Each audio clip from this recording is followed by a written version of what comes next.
6 generations. Now, this land is what they call a freshwater marsh. And all it is a thick layer of vegetation that grows over the soft mud we have. We call it flotant, and in Cajun French that means floating land. I can get out and walk on. Hey, oh, madame,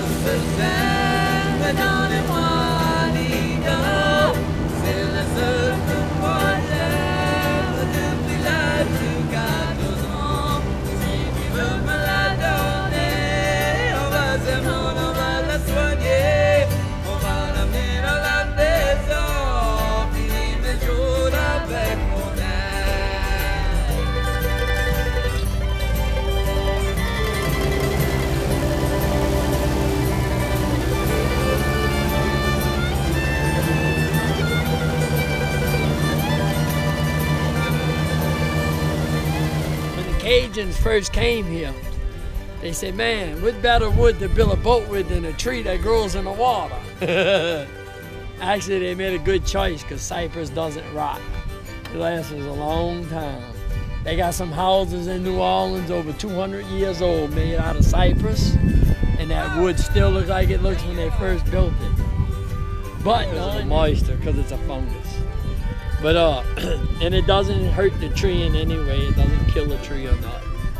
But my grandpa told me they used to pick this stuff, and they used to take it and soak it in water for like a day or so, take it out of the water, and then they would hang it on clotheslines everywhere, and they would sell it for a penny a pound. The largest buyer of Spanish moss was Henry Ford. Henry Ford stuffed all the seats and the Model T Fords with Spanish. Henry Ford stopped using the Spanish moss to stuff the seats with. He kept buying it from the Cajuns. And the reason why, all the Cajuns would take the moss and they would bale it up in bales, like bales of hay, and then they would build these big old crates out of cypress, and they were shipping to them, and he wanted the wood. But instead of telling him, hey, I want to buy the wood, he just kept buying the Spanish moss. And it was only a penny a pound, and he'd get all that wood for free. Hey, y'all want to touch it? You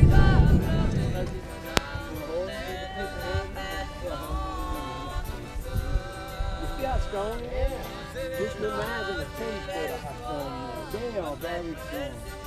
Now, if you go in the restaurant and you order alligator on the menu, it's the bill. He can bite. I mean, he does have sharp teeth.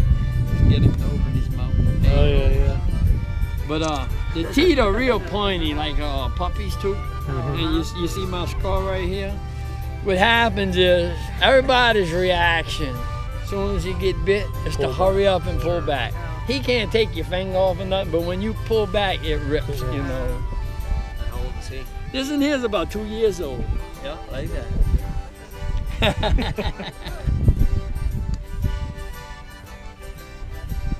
Let's see.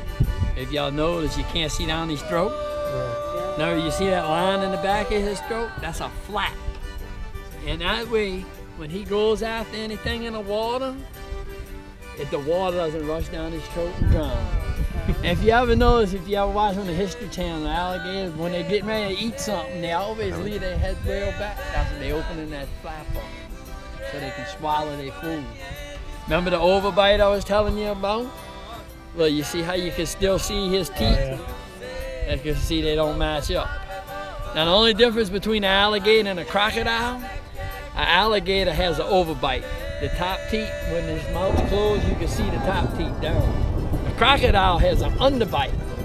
When he closes his mouth, you see the bottom teeth sticking up. An alligator has a big blunt snout. A crocodile has a long pointy snout. You see the one go from the front to the back? It's a clear lens. That way when he's underneath the water, he can still see and it protects his eyes. Built-in goggles.